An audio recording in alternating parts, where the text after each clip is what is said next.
कीन प्रणाम बहोरी। पुनः दोबारा।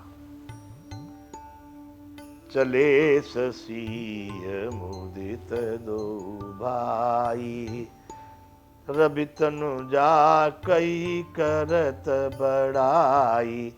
तब सीता जी के ससीय, तब सीता जी के साथ दोनों भाई वहां से आगे चल दिए।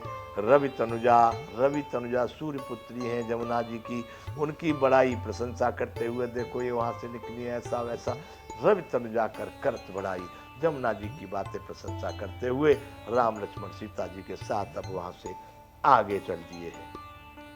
पथिक अनेक मिलहि मग जाता, कहें स प्रेम देख दो भ्राता। पथिक, उस पथ पर जाते जाते अनेकों पथिक, रास्तागिरी राहगीरी जिसको कहते हैं, अनेकों रास्ते में चलते चलते मिल जाते हैं और सब अपने उनको देख करके प्रेम में से दोनों भाइयों को देख करके बात करते हैं।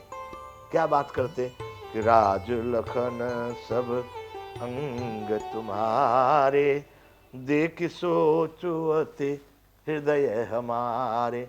समझदार लोग को, चतुर लोग, होशियार लोग पूछते हैं, देखते हैं, भाई आपके सब लक्षण तो देखने से राजाओं जैसे लग रहे हैं, आप तो राजकुमार, राज लक्षण हैं, आपके सारे अंग, आपके हाथ पांव, आंख, नाक, कान, माथा, आंख सब राज लक्षणों से, राज चिन्हों से युक्त है, राजाओं के ही लक्षण होते हैं। ऐसा सोच देख करके हमको अति सोच होता है भाई, हमारे हृदय में खलबली मच जाती है कि सही में हम सही सोच रहे हैं कि गलत सोच रहे हैं, आप कौन हैं।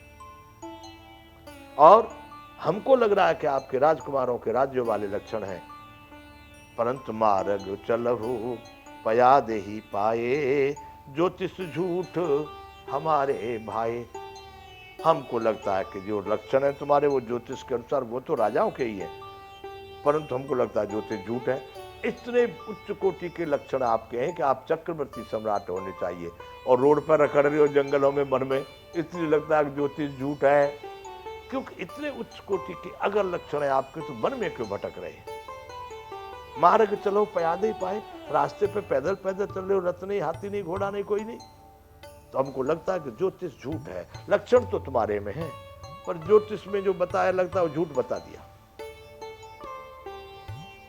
अगम पंथ गिर कानन भारी, तेवं साथ नारी सुकुमारी। अगम बड़ा कठिन है, आसान वाला नहीं है ये रास्ता, बड़ा भयानक जंगल है, ऊंचे ऊंचे पहाड़ हैं। अगम पंथ गिर कानन भारी, घनघोर वन, और तेमो साथ नारी सुकुमारी, उनमें इतनी सुंदर सुकुमारी तुम्हारे साथ में स्त्री है। तो ये तो हमको तालमेल कुछ दिखाई नहीं दे रहा बंधु।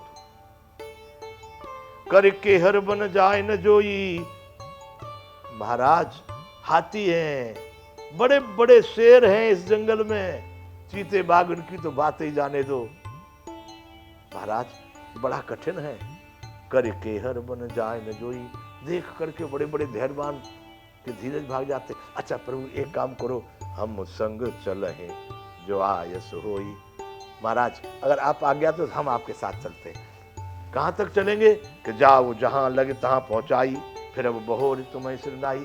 जहां तक आप जाएंगे वहां तक आपको पहुंचा के आएंगे, फिर आपकी आज्ञा लेकर के आपके चरणों में प्रणाम करके फिर हम लौटेंगे। हमारा तो महाराज ये सब जंगल हमारा ही है, हमको तो सब पता है, कहाँ हाथी है, कहाँ शेर है, कहाँ गड्ढा है, कहाँ नदी है, कहाँ झरना है, कहाँ पहाड़ है। इसलिए अगर हमारे लिए आज्ञा हो तो आपके साथ चले।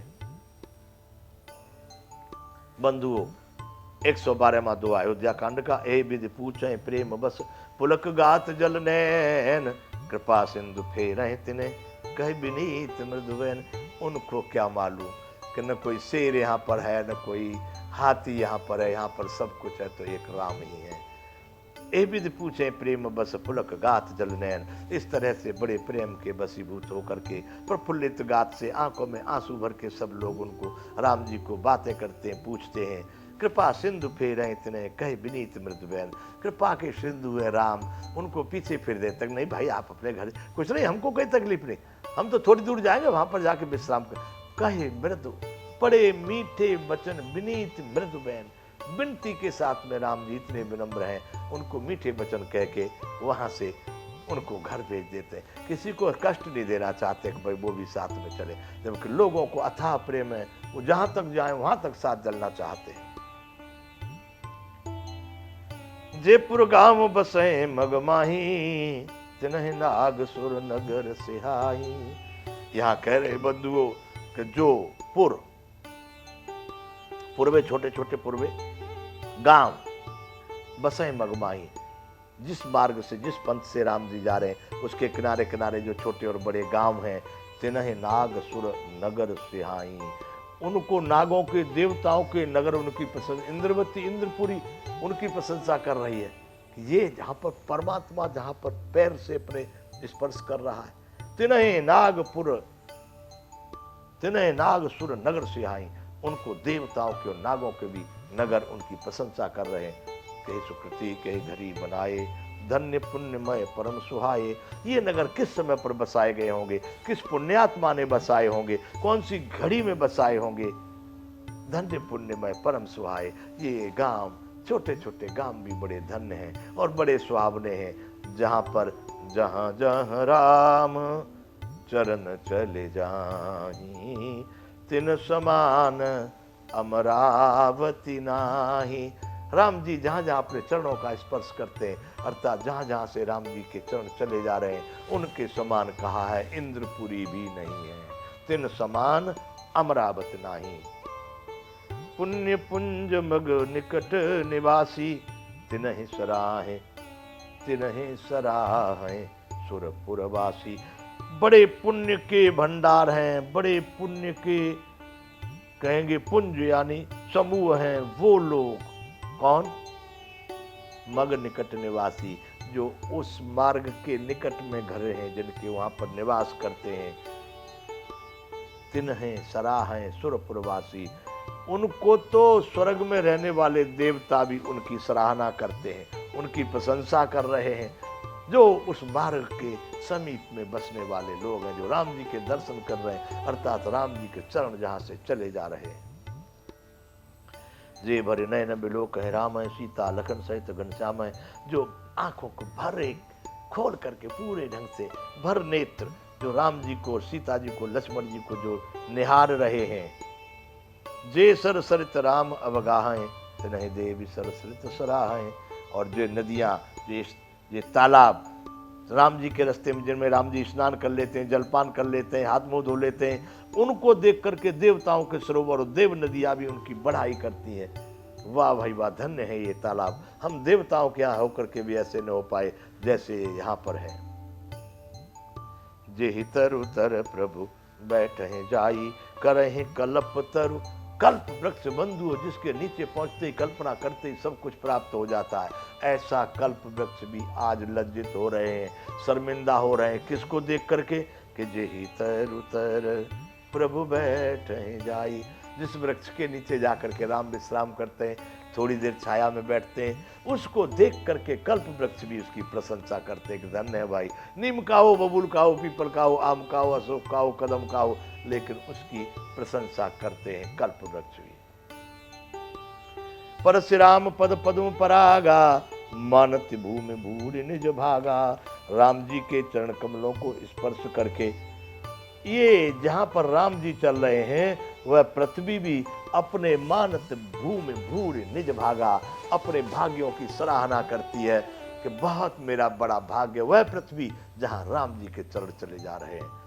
यमुना के पार जंगल में चल रहे हैं बंधुओं, चित्रकूट की ओर जा रहे हैं। अब 113वां दोहा अयोध्या कांड का। चाह करें घन विबुध गन, बरसहि सुमन सिहाय। देखत गिरि बन बिहग मृग, राम चले बन जाए। बंधुओं, बादल जो है मग में जहाँ राम जी रास्ते में जा रहे, ऊपर से छाया करते हैं और देवता लोग फूल बरसाते हैं और बड़े प्रसन्न होते हैं। राम जी आज जिस तरह से वन में वो आनंदित चल रहे, पर्वत वन और पशु पक्षियों को देखते हुए राम जी रास्ते में चलते जा रहे हैं। देखत गिरि बन, देखते हुए गिरि यानी पहाड़, वन यानी वनस्पतियों का जंगल, बेहग पक्षी, मृग, चार पैर वाले जो हैं, राम चले बन जाए। इस तरह से वन को, नदी, तालाब, पक्षी, इनको देखते देखते राम जी आपस में आनंदित होकर के बात करते हुए चले जा रहे हैं। और बादल राम जी के ऊपर छाया कर रहे हैं और देवता लोग उन राम जी के ऊपर पुष्पों की वर्षा कर रहे हैं। इस तरह से बंधुओं ध्यान कीजिए, कितना सुंदर दृश्य है कि राम जी वनों में चले जा रहे हैं और देवता लोग फूल बरसा रहे हैं। कहीं मृग हैं, कहीं झुंड दिखाई दे रहा है उनका, कहीं पहाड़ है, कहीं झरना है, कहीं नदी है। ऐसे राम जी देखते हुए चले जा रहे हैं। बंधु, यहाँ हो गया है विराम का समय, इसलिए कथा आगे पीछे बाद में चलेगी, यहाँ से आगे कल कथा चलेगी। आज हम यहाँ पर विराम करेंगे, इसलिए सभी लोग बोलिए श्री रामचंद्र भगवान की जय। जय विश्व बंधु।